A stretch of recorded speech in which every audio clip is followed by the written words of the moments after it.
Gituli sa duha ka mga lalaki ang mag-inahan sa Barangay San Roque, Talisay City niadtong Sabado sa kadlawon.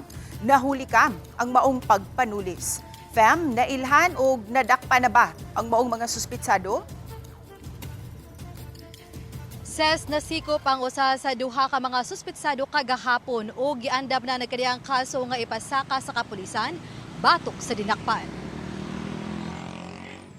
Sa kuha sa CCTV, makita nga nanilhig kining 45 anyos nga babae, kinsa usa ka barangay health worker. Nanilhig siya sa daan sa sulunong bahin sa Barangay San Roque, Talisay City, pasado alas 4 nitong Sabado sa kadlawon. Makita usab ang 14 anyos niyang anak nga lalaki nga naglingkod lang daplin sa daan nga nagkupot sa tablet. Sa dihang kalit nga nihunong kining duha ka lalaki nga nakamotorsiklo, ug ang angkas misuway sa paglabni sa gadget sa batan-on. Miligot ang batan-on samtang giposposan sa inahan ang sospek gamit ang silhig. Apan wa kini makapugong sa sospek nga gukdon ang batan-on. Kay yano-yano jud ko nanilhig kay tugkaran ra ba na mo diha. Kung akong anak, akong gingnan nga anak, picture ko na kay every jud Saturday magpicture me para sa DILG nga documents nga magpamatuod nga nanilhig me. Ako na huna to may tatog ako na puspusag daspan kay mas ligon ang daspan. Silhig man akong nadalan dito. Pag ko magiwakli ko sa tulisan, nabanda ko sa gate. Kay giapas niya Kay giapas niya ni. Gamit ang ice pick, gidunggab sa sospek ang batan-on. Ang tablet nga gitago niya sa ilawom sa t-shirt dapit sa iyang tiyan, ang naigo. Nunan ako, nama ka ni kutsilyo mo to.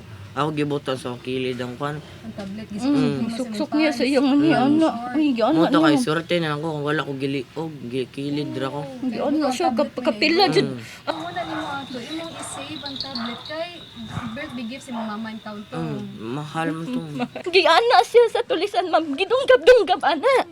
So ang tablet, ma'am, tablet, diri ma'am, man diri gibutang man sa ako akong anak sa tiyan. Ang tablet na dito sige dunggab niya. My God. Unya, ako nga inahan, gadagandagan ko, nagkadagadagma ko. Ako siyang giwakli, gitangkugo na kog sukmag. Ang gatong tulisan. Oh, ya, ako yasad yan gatubang, ma'am. Gidusnak po ko niya, ma'am. Mga ninay tabos ang kamot. Kung maninig na kaskasada, mamatay ka na dunggabon ko. Ako anak niya, ako sa ginunggab na ko niya. Nakuha gyud sa kawatan ang gadget nga nabuak.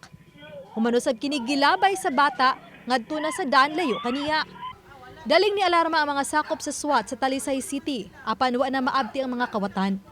Sa tabang sa mga CCTV sa lugar ug kooperasyon sa komunidad, nailhan sa kapulisan ang suspitsado ug nasikop kagahapon. Giila ang suspitsado nga si alias Bubo, 36 anyos, taga Barangay Kandulawan sa Talisay City. Nasuta nga kapila na kini nasikop sa silingang syudad. Pag pakita gyud nato actual sa atong dinakpan na positively gyud nga gi-identify mismo sa inahan ug anak nga biktima.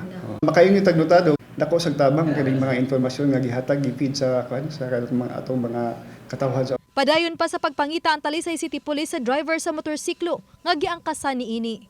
Samtang wala pa usab makatrabaho ang inahan human makaangkod og mga samad ug bunog siyang kamot ug tiil.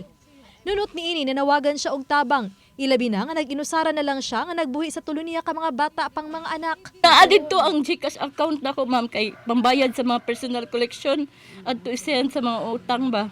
Nagnegosyo ko ka ng personal collection, mag-driver ko e-bike. Kay solo parent ko, biyuda ko, ma'am. So ako raw sa maning kamot, bayad sa bills, pagkaon sa mga bata, eskwela, tanan na ako. Mangud nga PWD. Ses ni pasalig ang Talisay City LGU nga motabang sa pamilya sa biktima samtang gawa sa kasong robbery o frustrated murder dugang patong-patong pa nga mga kaso ang gitun-an karon sa Talisay City Police nga ipasaka batok sa mga suspitsado. Ses, Dagang salamat, Femari Domabo.